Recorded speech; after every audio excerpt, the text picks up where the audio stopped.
好，頭先提到參加者有提到呢一個嘅即係情況啦，建造業方面，其實而家有幾多係主要做譬如樓宇建築嘅公司，就真係疫情之後啦，轉咗去做維修保養啊、改建啊、加建工程呢一類嘅轉型嘅，多唔多公司係咁？或者要做一個轉型，其實個門檻啊高唔高嘅咧？其實咧就喺建造業界咧，一向以嚟都有比較仔細嘅分工嘅。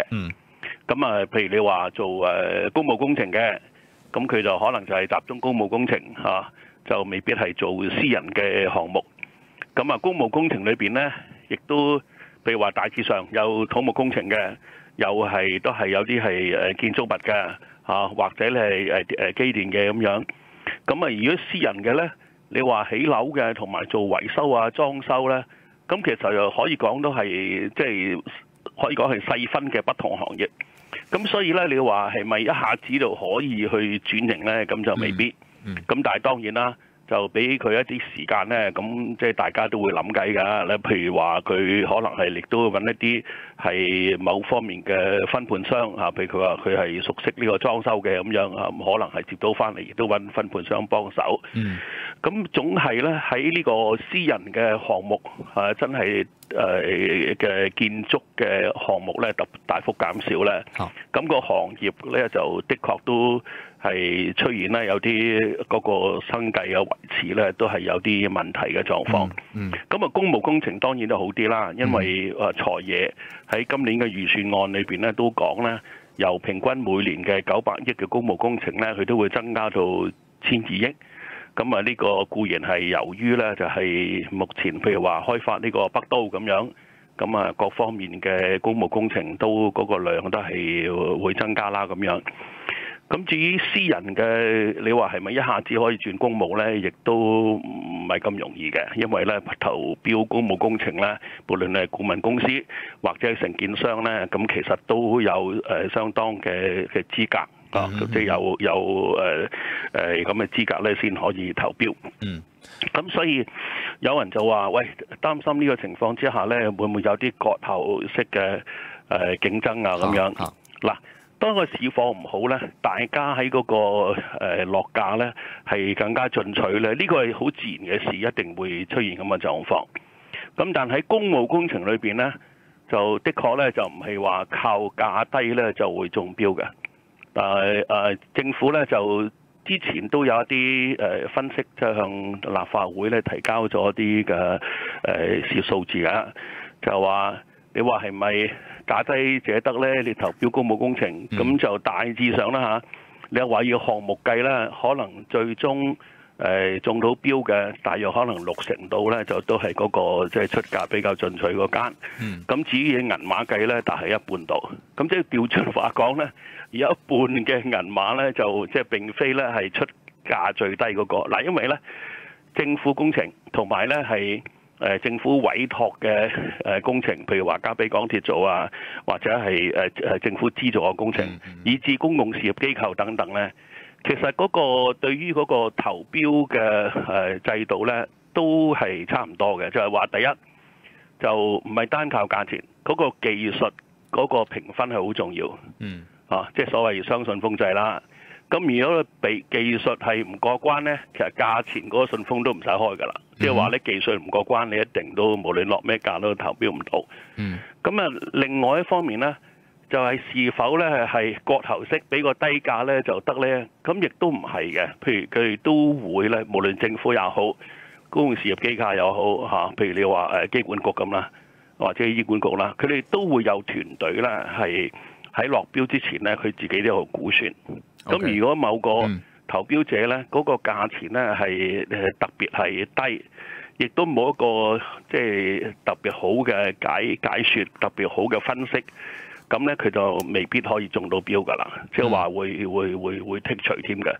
咁所以咧就你話係咪即係喺公務工程方面咧，就我諗嗰個政府嘅數字咧都説明咧，就並非咧就真係最低標咧就一定就會中到標。咁但係私人嘅工程就難講啦。咁啊，亦都有一啲發展商咧，佢可能都拍開某一啲嘅承建商，咁啊生意唔夠咧，承建商咧就係即係特別係盡量去用低啲嘅價錢去做。咁但係你話咧要低到咧低於成本咧，其實就呢個一單兩單都可能得啦。長遠計咧，其實嗰個企業都生存唔到嘅，咁所以亦都即係未必會咁。咁啊，但係就的確咧。就目前嗰個狀況咧，由於即係私人嘅發展商嘅項目少咗咧，咁就整個行業咧就都喺呢方面咧都係出現一啲困難。咁所以點解我喺立法會咧都多番強調咧，就政府嘅大中小型嘅工程咧都要作一個審視咧，然後真係有序推出，令到咧係大中小嘅工程公司咧都有生存嘅空間。頭先有講到譬如私人工程啦，或者公務工程啦，本身都有啲分工嘅，但係因為私人工程嘅量少咗，係咪會有呢一類型嘅公司會轉型咧？你話轉去公務工程都仍然有一啲嘅門檻條件去限制佢哋，唔係真係話價低者得都咁容易喎。咁但係另一類啦，好似呢個即係諮詢會入邊參加者提到啦，就算係私營工程嘅公司，但係佢轉去咧係做一啲維修保養嘅工程，會即係有冇睇到係真係越嚟越多，或者個規模係越嚟越多呢一類嘅轉型咧？如果咁嘅話，就算佢哋唔係價低者得，或者唔係好過喉式去爭生意，但係本身個競爭都多咗啊嘛，會唔會咧？有睇到個情況係點咧？嗱，呢個咧就自然嘅事嘅，因為你建造業咁都係呢個市場主導嘅一個行業啦。咁如果你話係整體嗰個工程量少咧，咁就大家去諗計係嘛？譬如話真係嗰個落價咧係比以往咧更加進取。咁啊，另外咧就係話咧係有冇機會啦，係連即係以往唔做開嘅啲小工程啊，咁都盡量攬埋嚟做咧。呢個的確有咁嘅情況。咁但係你要即係我俾一個統計數字就比較困難嘅，真係。因為咧，你話政府嘅公務工程咧，就政府都當然有統計啦。咁但係私人工程咧就比較困難。咁所以咧就其實我哋呢個建造行業咧就都係大家都慨嘆。又驚揾唔到 job， 揾到 job 咧又驚冇人做。咁呢個咧就係即係我哋即係一個係困難嘅地方喺呢度。咁所以咧係長遠點樣令到呢個業界能夠健康地繼續生存，亦係服務社會。咁啊，亦都咧係製造就業。即係同時呢都解決咧佢哋而家啲人手失衡嘅狀況咧，咁都係一個比較複雜嘅問題咯。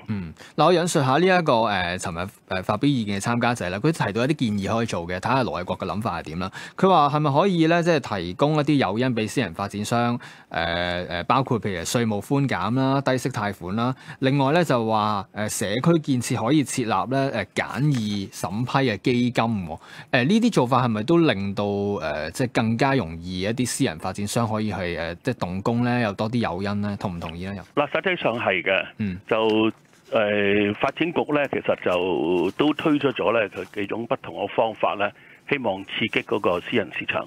第一咧就係去審視咧嗰個政府本身裏邊嘅審批啊、流程啊等等，點樣咧係真係盡量咧係減少呢啲重重疊疊。使到咧就係私人嘅工程咧能夠即係快啲咧即係批到出嚟俾佢哋開工。咁另外一方面咧就係亦都係對於所謂嘅標準啊，咁亦都有個審視。咁即係話唔係話我哋要求係放棄咗以前嘅一啲嘅應該要有嘅標準，咁而係咧就真係可唔可以即係更加嘅彈性？咁啊，亦都咧係另一方面咧，亦都係盡量咧係鼓勵啦，喺嗰個業界咧係利用好多嘅新型嘅技術啊、自動化啊，或者係組裝合成法啊等等，咁咧就即係使到咧就大家嗰個成本亦都可以降低。咁另外咧就係譬如話喺嗰個新嘅發展區啦嚇，嗱就你都睇到咧，佢有啲譬如片區開發嘅模式咧。就係話咧，就鼓勵咧私人發展商咧，就同政府一齊即係共同去參與去開發。咁另外咧，亦都對於係有啲叫做細一啲嘅拆牆鬆綁，但係咧就都係想激活啲個市場嘅。譬如好簡單，就話咧你而家呢啲商場咧係申請搞活動咧，係以往咧就個審批咧就係審批咗，既然嗰個複雜又貴，亦都係審批咗你搞一次。咁但係日後咧就係如果你又話類似嘅話咧，你審批咗咧就可能係真係成年都可以重複做呢啲活動咧都得啦咁樣。咁啊另外即係對於咧係譬如最近啦，即係商廈改造呢個學生宿舍。咁呢個亦都係一個拆牆鬆綁嘅好嘅做法，亦都係解決咧即係大學嗰個宿位不足嘅問題。所以呢同頭先所講嘅大細嘅政策嘅調整啊、檢視啊咁樣，都係睇到咧係政府係有意咧想激活啲嗰個私人嘅市場嘅。OK， 好，唔該晒盧偉國。